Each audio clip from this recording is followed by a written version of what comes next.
It began with a shadow, a strip of shade stretching just a little farther across the neighbor's lawn than before. The sun hadn't changed, the neighborhood hadn't changed, but something in the air had shifted. For years, the street had been quiet, predictable, a tidy corridor of manicured lawns and matching fences that defined the borders of civility. Every house looked content behind its wooden frame. Every house except one. That one belonged to David Hale, a quiet engineer who valued precision, routine, and the kind of peace that comes from clear boundaries. His fence had always been more than wood. It was order itself, a measured barrier between his calm and the chaos that sometimes leaked from next door. The trouble began the summer after a storm, one that knocked down half the old fence. David replaced it himself, meticulously, choosing cedar boards and setting each post deeper than code required. When it stood finished, straight and proud, he stepped back and admired the line. It looked strong, fair, and yes, a little taller than before. 6.5 feet, half a foot above the neighborhood standard. To him, it wasn't arrogance. It was practicality. The slope of his yard meant that from the lower end, privacy vanished unless the boards rose higher. He thought little of it until the envelope arrived, thin, crisp, and printed with the logo of the Homeowners Association. Inside was a single page, no greeting, no courtesy, only the words violation notice, fence exceeds approved height. It ordered him to lower it to 6 feet or face fines accruing daily.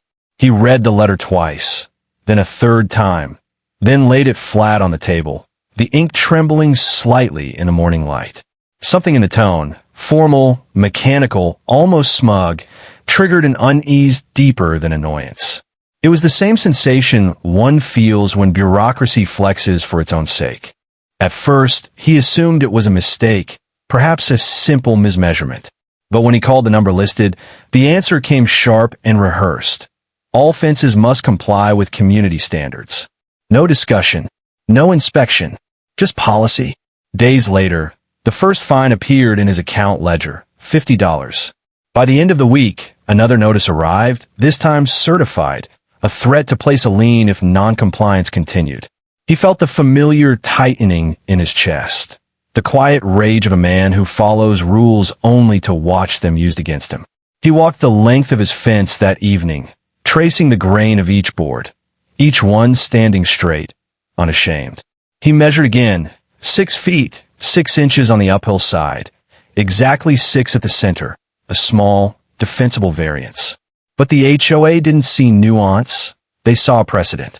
If one homeowner stood above the line, others might follow. Uniformity would crumble. Neighbors began to whisper. Some avoided eye contact. Others offered sympathetic nods. One or two muttered that the HOA president, Gail Mercer, had always had a problem with him. Too independent, too unwilling to attend meetings.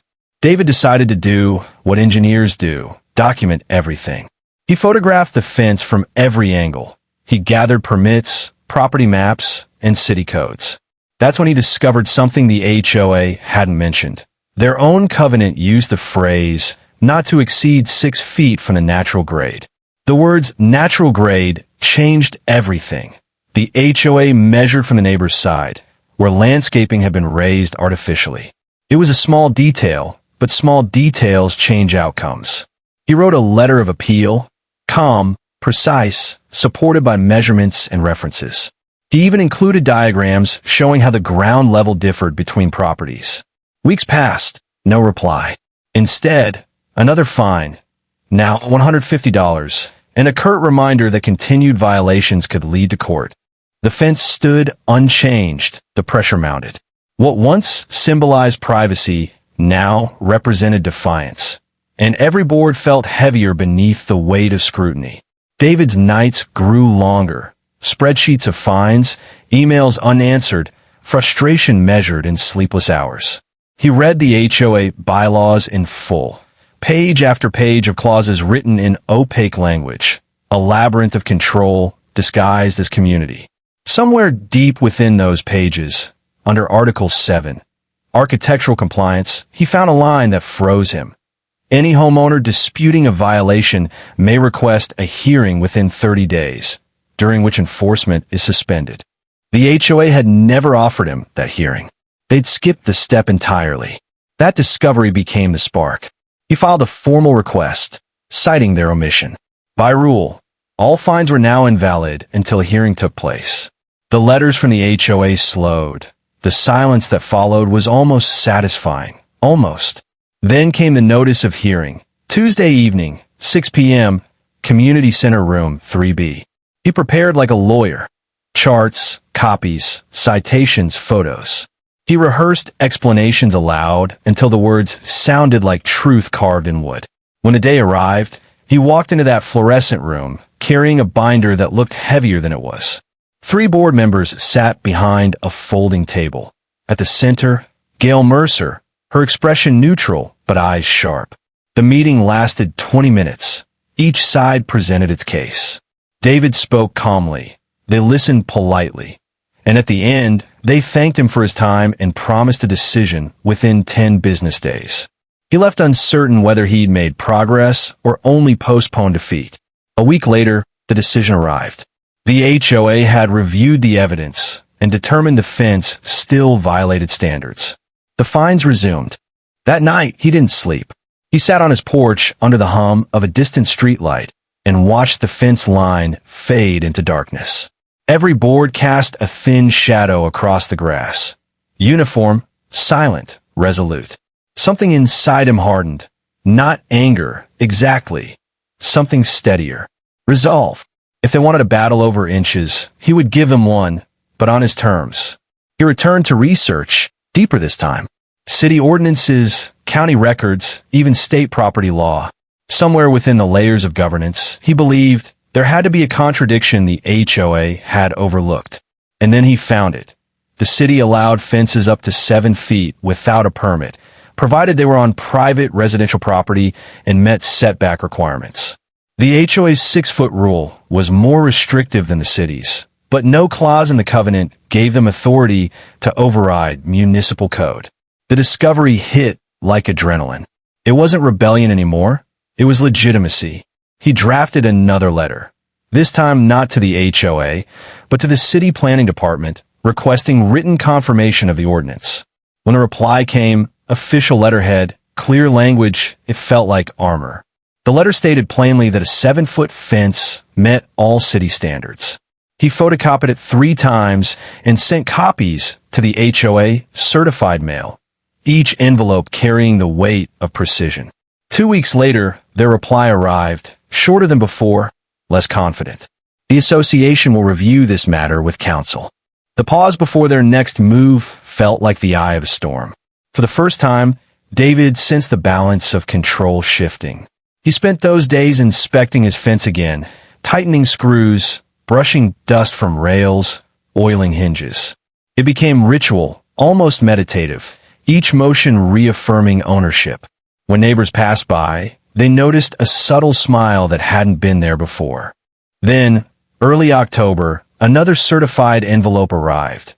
Not a violation notice this time, but a cease and desist letter warning that any modification to the existing fence without approval would result in immediate legal action.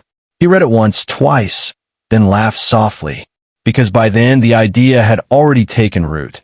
If the fence was too tall at 6.5 feet, maybe it should be 7, exactly 7, within city law, beyond their reach. The next weekend, he worked quietly at dawn. New boards, measured to the millimeter, extending the entire length. By sunset, the fence stood perfectly uniform, 7 feet on the dot. Legal by city code, untouchable by the HOA. When Gail Mercer saw it from her window that evening, witnesses said she froze, clipboard halfway to her side, expression unreadable. And so, the stage was set. One man's fence now a line of legal defiance stretching the length of a street that no longer looked the same. The battle that followed would test patience, law, and principle alike. But in that moment, as dusk settled over the cedar grain, David Hale felt something rare in the suburbs, freedom that couldn't be found. The morning after the fence reached its legal height, silence blanketed the street, not the kind born of peace, but the fragile quiet before consequence. Birds still sang, Sprinklers still hissed, but beneath that suburban rhythm, something else vibrated. Attention. Neighbors slowed their walks to stare. Some admired the craftsmanship. Others frowned, whispering about defiance, about how rules exist for a reason. The HOA board gathered quietly, their cars parked neatly in front of the community center on a Sunday. An unofficial meeting, unrecorded, but with purpose as sharp as a gavel. By Monday, the emails began, polite at first, then formal, then edged with threat. The association accused David of knowingly violating community aesthetic standards and warned of legal recourse. But this time, he didn't flinch. The city's letter sat on his desk like a shield, its signature a reminder that the law, real law, was on his side. Still, something inside him remained unsettled, because he knew power rarely surrendered quietly. He began documenting everything again, timestamps, envelopes, delivery receipts, every word exchanged. He kept a dedicated folder on his computer labeled HOA Defense, its desktop icon glowing like a constant heartbeat of the battle.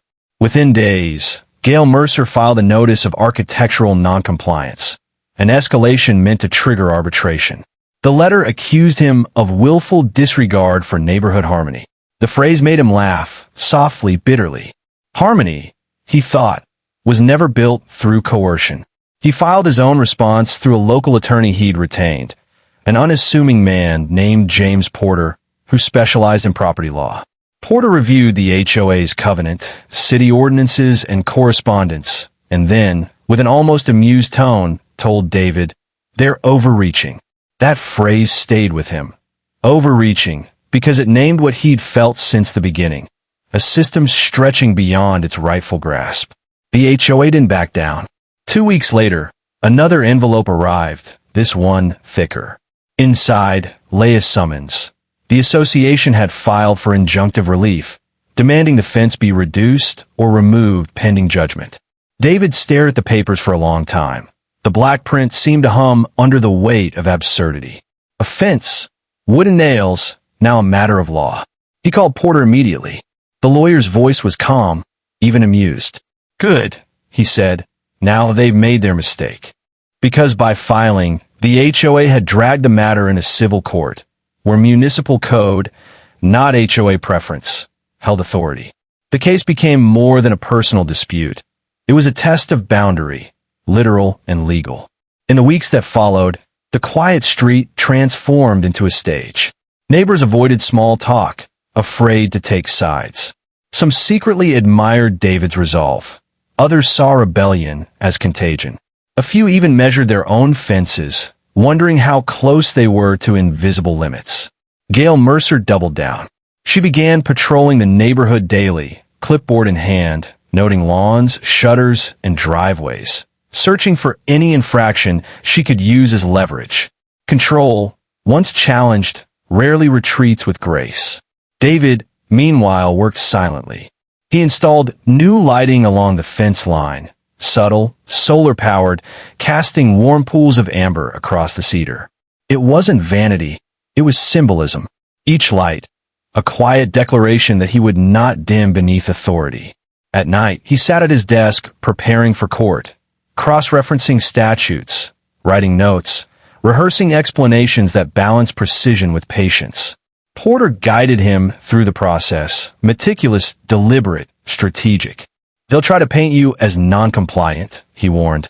"Our job is to show them as arbitrary." The first hearing arrived under gray skies. The courtroom smelled faintly of paper and polish. The judge, a patient woman with tired eyes, listened as the HOA's attorney argued that community standards ensure property values and visual cohesion. Then Porter rose, his tone calm, his words edged with quiet confidence. He presented the city's ordinance, the certified correspondence, and a timeline showing how the HOA had ignored due process. The judge asked questions, direct, measured, precise, and each answer eroded the foundation of the HOA's claim. When the session ended, the judge did not rule immediately. She promised a written decision within 30 days. 30 days, an eternity of waiting disguised as patience. During that month, David felt the neighborhood watching him, some with admiration, others with quiet hostility. The HOA newsletter circulated subtle jabs about those unwilling to respect the collective vision. His mailbox overflowed with anonymous notes, some supportive, some cruel. One said only, "No one wins against the board." He didn't reply. He kept living, mowing, fixing, measuring, because ordinary life, he believed, was the truest act of defiance. Weeks later, the decision arrived. The judge dismissed the HOA's injunction without prejudice. The ruling stated that municipal code took precedence, and that the association had failed to demonstrate harm or authority exceeding local regulation. The victory was quiet, understated, but complete. The fence stood tall, unpunished. Yet, as often happens when power loses, the wound didn't heal, it hardened. The HOA immediately called a special meeting to revise community rules, proposing amendments that would require pre-approval for any fence above 5 feet, regardless of city ordinance. It was retaliation disguised as procedure. Flyers appeared on doors, printed words promising to restore order. But behind the slogans, fear simmered. Fear that one homeowner's success might rewrite what control meant in their perfect little neighborhood. David attended the meeting, standing quietly in the back of the packed room. Gail presided at the front, voice steady but brittle. When the vote came, several hands hesitated, a few abstained entirely. The motion passed, but only narrowly. Power had cracked, not shattered, but weakened. Afterward, a neighbor, a young couple from 2 houses down, approached him privately. They thanked him for standing up, said they'd been fined for painting their door a shade too bright. Their gratitude was shy but genuine. For the first time in months, he felt less alone. That night, sitting beneath the soft glow of his fence lights, he realized something profound. It had never been about wood or height. It had always been about autonomy. The right to define one's own boundaries, both literal and moral. The legal victory didn't erase the hostility, but it transformed it into something manageable, predictable. The HOA could watch, threaten, maneuver, but they could no longer dictate without challenge. He thought about removing the extra boards, restoring the fence to its original height, just to prove the point had been made. But then he looked at the cedar panels, smooth and golden in the moonlight, and decided against it. It wasn't defiance anymore, it was identity. Then, almost anticlimactically, the city sent a follow-up letter confirming compliance and closing the case. A bureaucratic full stop on months of tension. But stories like these never truly end with paper. They linger in perception. Over time, neighbors began building higher fences too, quietly citing safety or sound reduction. None were fined. The HOA's vigilance softened, their authority eroded by precedent. Gail Mercer eventually resigned, officially citing personal reasons, though everyone understood what those words masked. The new board adopted a more flexible approach, quietly amending guidelines to align with municipal code. Life at last resumed its quiet rhythm. Lawns greened, driveways glistened, and once more, the street looked peaceful, though now, beneath that peace, ran a subtle current of empowerment. David's fence still stood, taller than most, but not imposing. To the casual eye, it was just a barrier. To those who knew, it was a line that marked where conformity ended and principle began. And every evening, as the sun dipped behind it, light spilled across the grain like gold on armor. Proof that sometimes resistance doesn't roar, it simply stands. The victory on paper should have ended everything, but power rarely retreats gracefully. It simply changes shape. Weeks after the ruling, subtle tremors began again through the neighborhood. The HOA newsletter appeared in mailboxes with a new headline: Community Standards Under Review. The tone was cautious but charged, a prelude to retaliation. David recognized the pattern. He'd seen it in workplaces, in bureaucracies, in people who believed control equaled safety. Lose a battle, rewrite the rules. Lose authority, redefine it. He met with his attorney, James Porter, in a quiet downtown office that smelled faintly of dust and printer ink. The lawyer was methodical, his calm almost unnerving. "They'll draft amendments," he said. "They'll try to codify what they couldn't enforce. We'll be ready."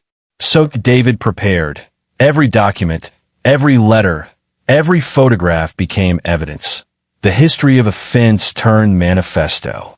Porter filed a motion for legal cost recovery, arguing that the HOA's injunction had been frivolous and punitive. It was a strategic strike, measured, precise, devastating in its implication.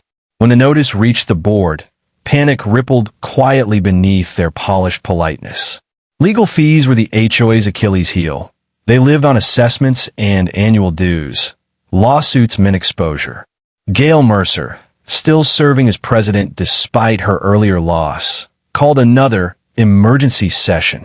Neighbors attended in uneasy silence, folding chairs lined in sterile rows beneath fluorescent light.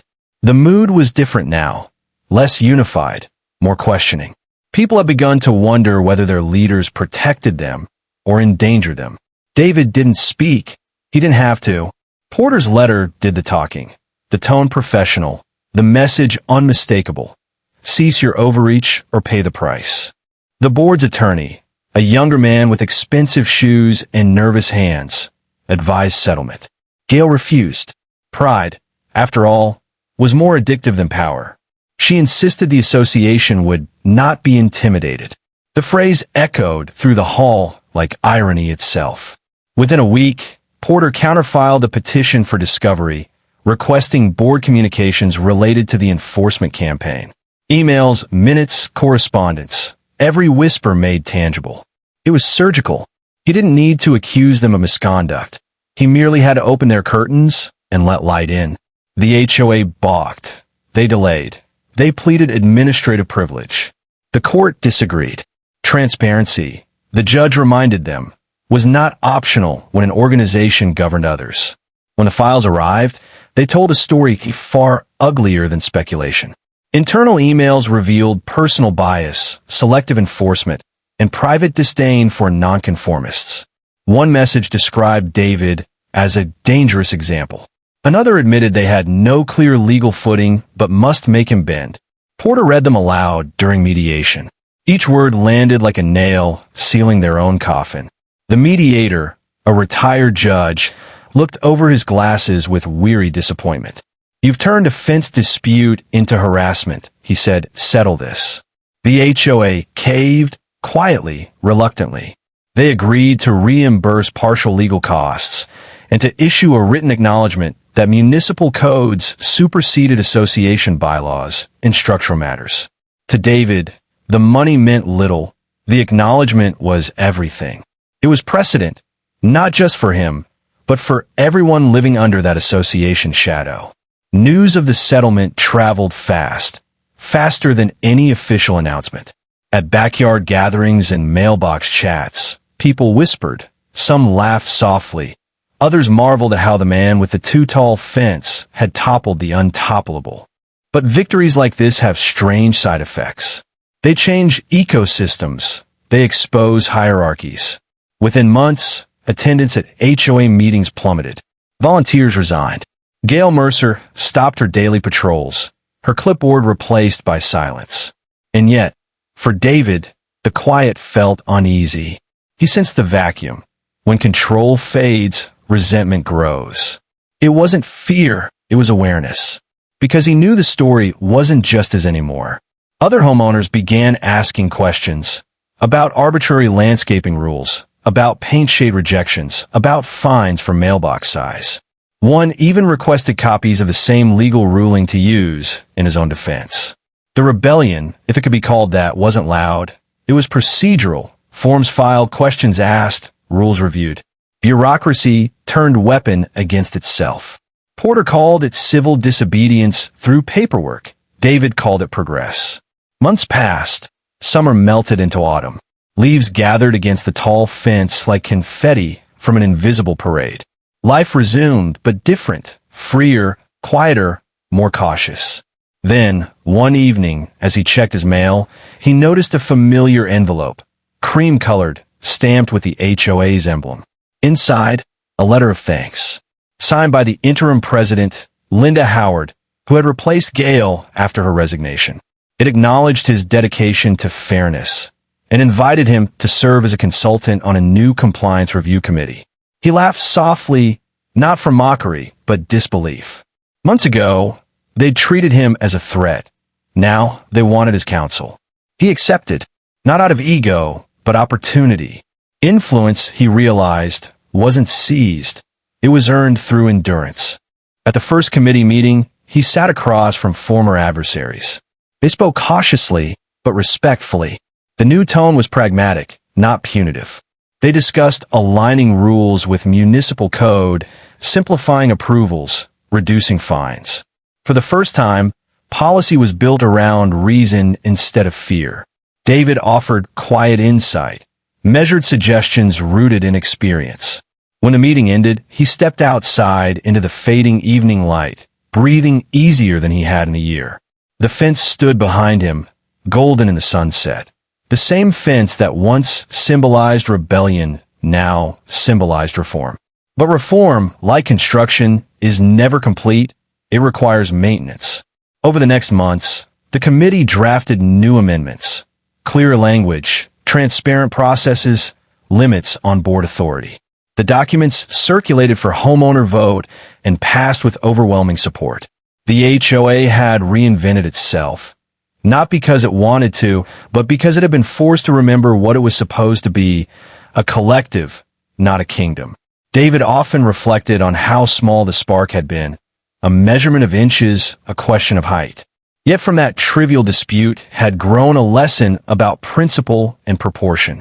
The taller fence had never been defiance. It had been equilibrium restored. By late winter, Porter sent him the final invoice with a note, short, dry, but almost admiring. They won't bother you again. He was right. The letters stopped. The patrols stopped. Even the whispers stopped. The neighborhood that once policed itself into submission now breathed. People planted gardens again, brighter, freer, varied. But the victory's true measure came quietly one morning when he saw a new family moving in next door. Their backyard glistened with the framework of a freshly built fence, tall, sturdy, measured precisely within city limits. They smiled nervously, explaining they checked all ordinances twice. David smiled back and said only, "You're fine." They didn't know the history, but they benefited from it. And that, he thought, was enough. He still walked the perimeter sometimes, fingertips trailing along the smooth cedar, feeling not pride, but peace. The wood had weathered slightly, silvered by seasons, but it stood unbowed, a quiet monument to persistence. In the evenings, he sometimes sat on the porch, sipping coffee while the sun dipped behind the fence, throwing long, warm shadows across the yard. To him, those shadows weren't barriers. They were boundaries chosen, defined, earned. The HOA still existed, of course. Bylaws still lived in binders. Meetings still convened. Minutes still recorded. But authority now flowed differently, horizontally, not vertically. The board no longer dictated, it listened. And that subtle shift changed everything. David never sought credit. He didn't tell his story loudly. But in the files of the county courthouse, a case number stood as quiet proof that one homeowner, armed with patience and legality, could redraw the lines of power. And somewhere in that small truth lived the broader one. Compliance doesn't equal submission. Sometimes it's the shield that turns control back upon itself. As spring returned, the fence bloomed with vines, green tendrils winding upward as if claiming victory in their own language. Birds nested in its corners. Children played in its shadow. Life had moved on, yet the symbolism remained. He often wondered what would have happened if he'd simply obeyed, if he'd lowered the fence, apologized, conformed. Would peace have been cheaper? Perhaps. But dignity, he realized, rarely comes at a discount. When the city released its annual property value assessment, the neighborhood's rating had risen. The irony was sharp. His too-tall fence had not devalued anything. If anything, it had strengthened the community's sense of accountability. Even the realtor who once warned about conflict scaring buyers now used the phrase well-regulated and transparent HOA. in her listings. David smiled at that. Sometimes the best way to protect value is to question authority. By the one-year anniversary of the ruling, the story had become local legend. People still referred to it simply as the fence case. It was told half as caution, half as inspiration. The moral shifted depending on who told it. For some, it was about stubbornness, for others, integrity. For David, it was about balance, the art of standing firm without pushing others down.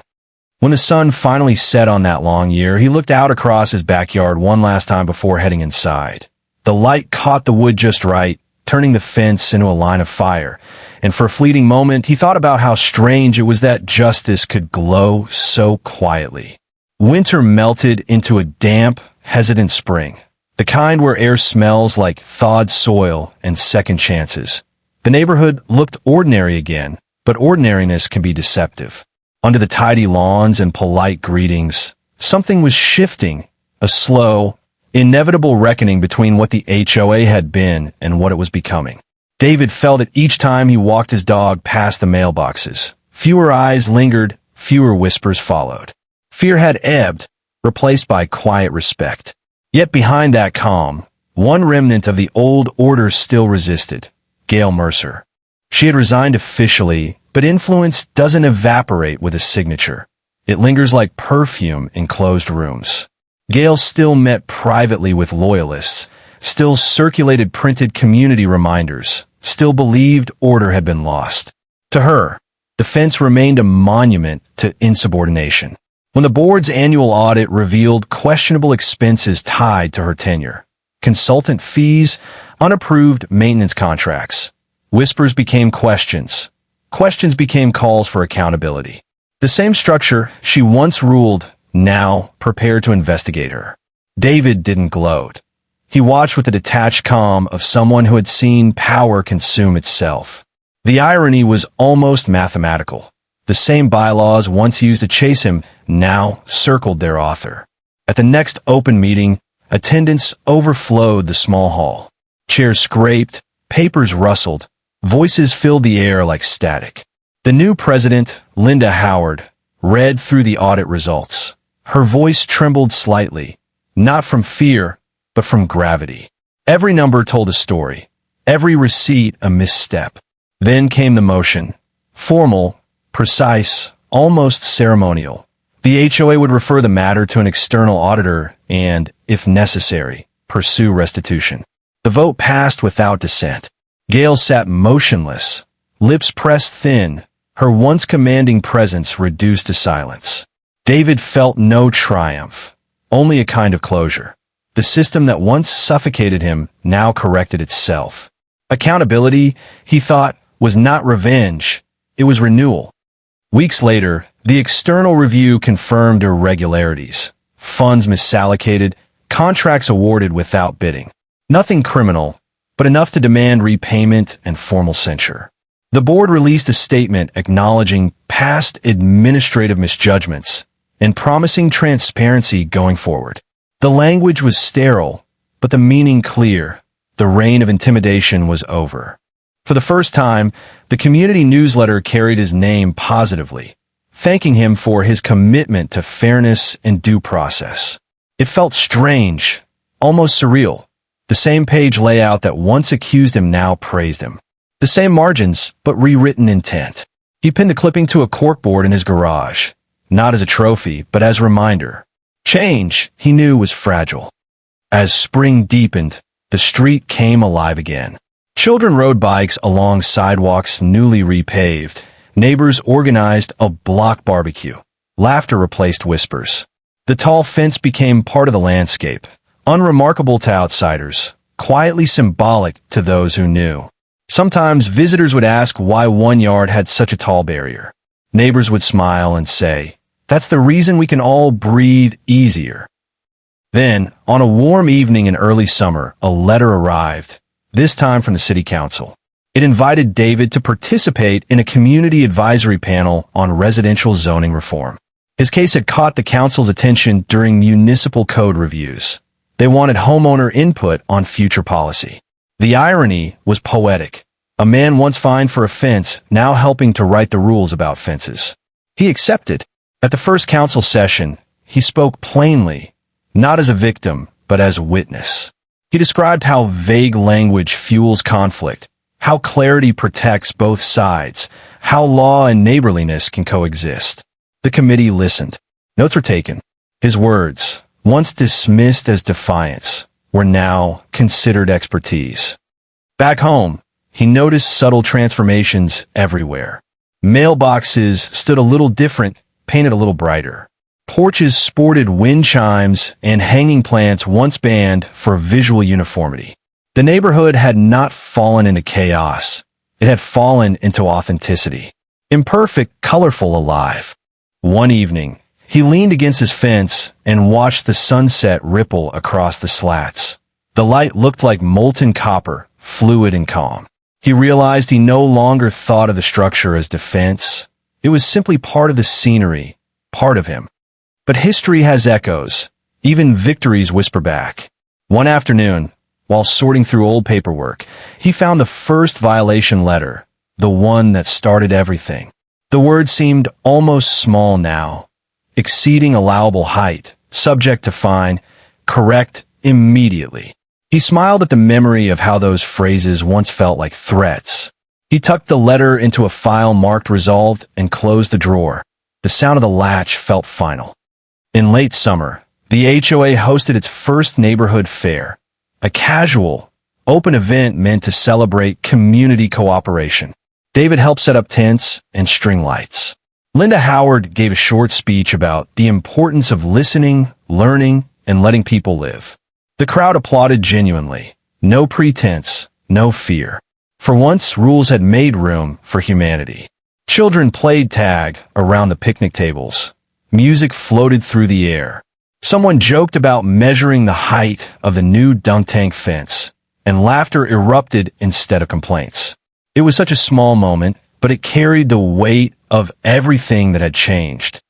Later that night, as he walked home beneath the glow of streetlights, he noticed how peaceful everything felt. Not silent, but balanced. The kind of peace that comes not from conformity, but mutual respect. He paused at his gate, looking down the row of houses. For the first time, they didn't all look the same, and that was beautiful. Months passed. The fence aged gracefully, weathered into silver gray. He applied a protective sealant one afternoon, brushing along the grain slowly, methodically. Maintenance, he thought, is the price of endurance. You protect what you fought for. By the second anniversary of the ruling, the HOA's website proudly displayed new guiding principles: transparency, balance, fairness, respect. Each word, simple as it was, felt like an echo of his struggle. It was strange to see bureaucratic language carry emotional weight, but maybe that's what change really looks like: systems learning empathy. The board invited him once more, this time to speak at their annual meeting. He accepted reluctantly, uncertain what he could add. When his turn came, he stood before the familiar rows of folding chairs and said only this: rules are meant to protect us, not cage us.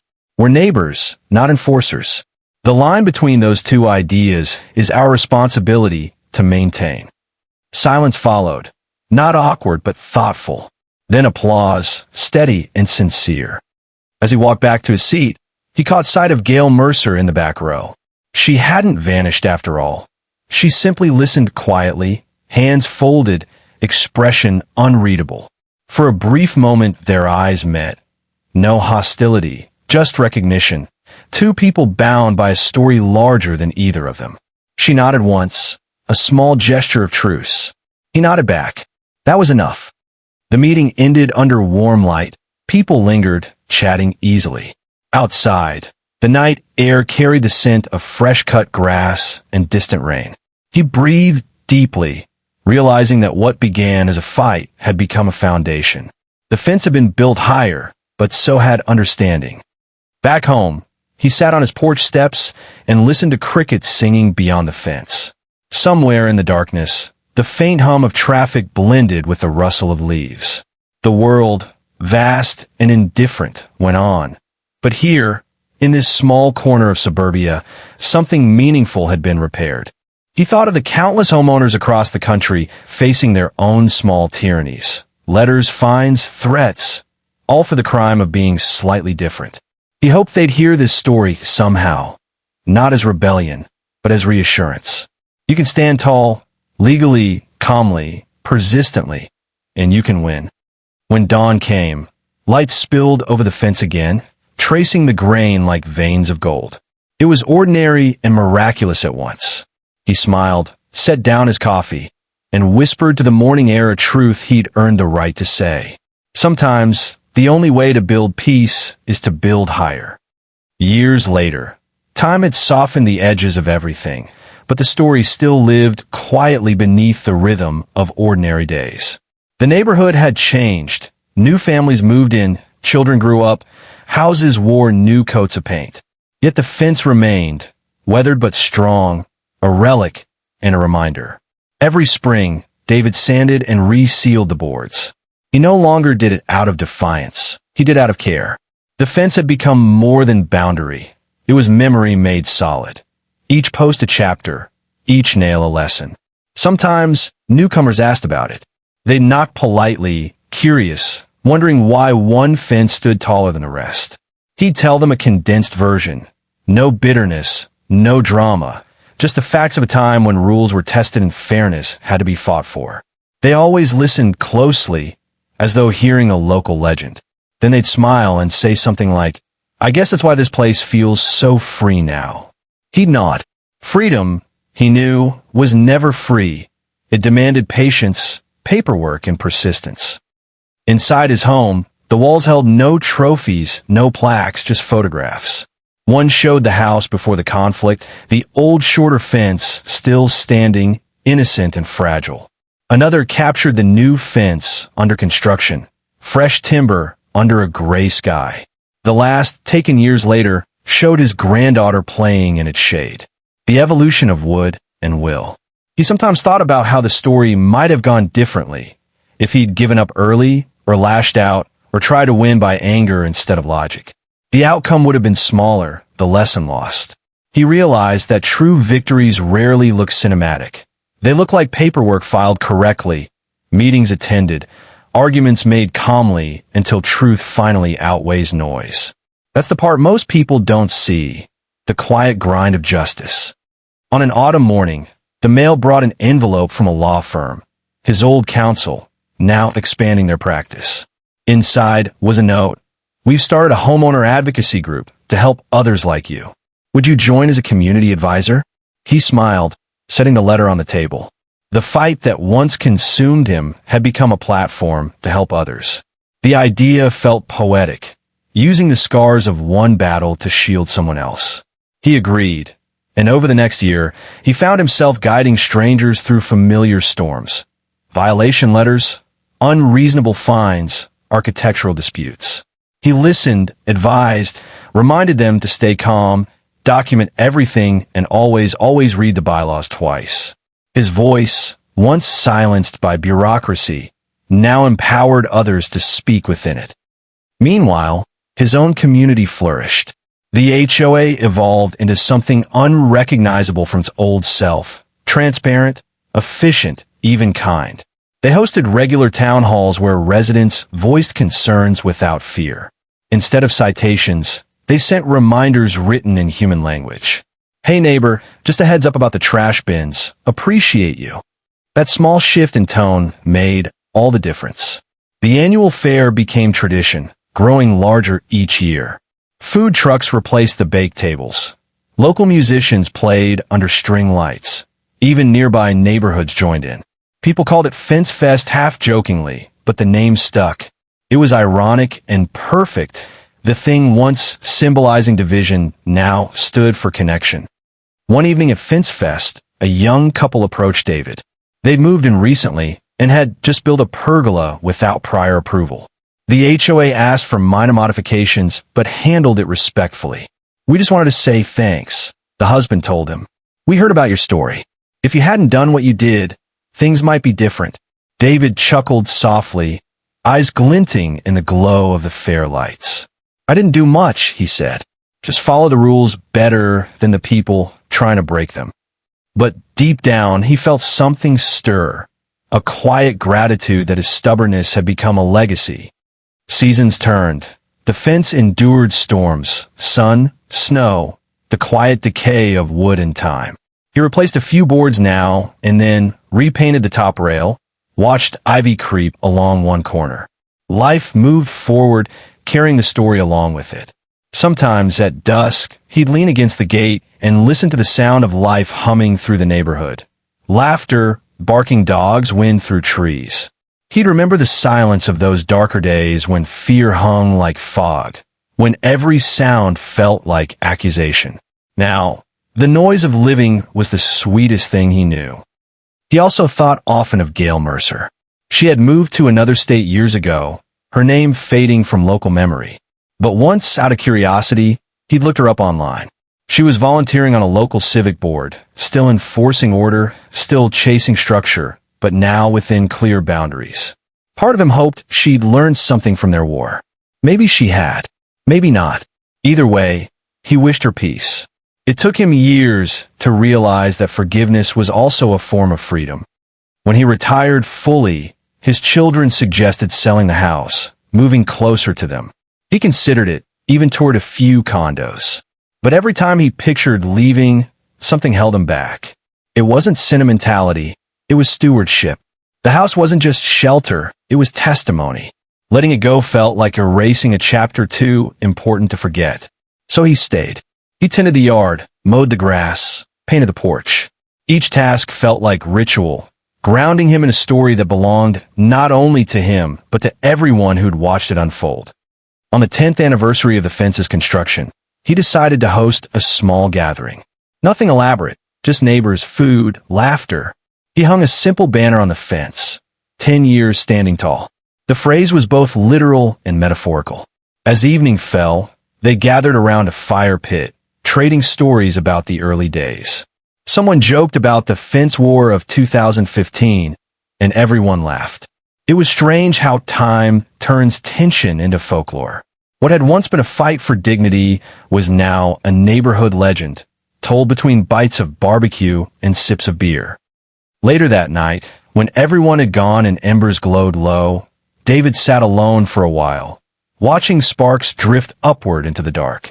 He thought about what it all meant.